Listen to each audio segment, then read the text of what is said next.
నిన్ననే చెప్పుకొచ్చా, బంగ్లాదేశ్ భారత్ వ్యవహారానికి సంబంధించి కీలకమైనటువంటి సమస్య ఉంది. హసీనాకి మనం షెల్టర్ ఇవ్వడం ఇది కాదు, అసలు ఇప్పుడు అమెరికా సోరోస్ లాంటి వాళ్ళ ప్లానింగ్లో భాగం భారతదేశం నుండి ఈశాన్య రాష్ట్రాల్ని ముక్కలు చేస్తే భారత భద్రతకి ముప్పు వస్తుంది. వాళ్ళకి ఆ చికెన్ నెక్ ప్రాంతం ఏదైతే మణిపూర్ అల్లర్ల వెనకాల ఉన్నది చైనా, అమెరికా, పాకిస్తాన్ వీళ్ళందరూ కలిసి నడిపింది. సోరోస్ కూడా దాని వెనకాల ఉన్నాడు. భారత్ని ఎప్పుడూ టెన్షన్లతో ఉంచితే అప్పుడు తమ మాట వింటది. తమకి అందరూ ఇక్కడ బ్రతకలేక ఆయా దేశాలకు వలస వెళ్తారు. అదే భారత్ బాగుపడితే ప్రపంచంలో క్రైసిస్ అంటే వీళ్ళ మాట వినే స్థితిలో ఉండదని అమెరికా, అదే సమయంలో తమకంటే భారత్ ఎదగకూడదన్నటువంటిది చైనా.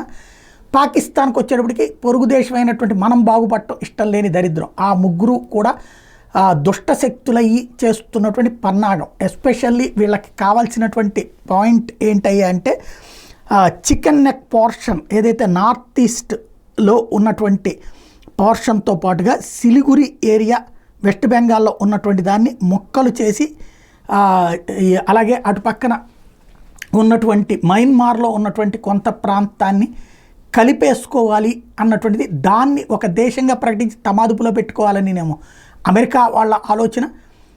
ఈ సంఘర్షణ అమెరికా యొక్క ఆలోచనను అడ్డుపెట్టుకుని భారతదేశాన్ని ఈశాన్య రాష్ట్రానికి ముక్క చేసి అరుణాచల్ ప్రదేశ్, లడక్ లాంటిది తమ దేశంలో కలిపేసుకోవాలన్నటువంటి చైనా వాడి ఆలోచన.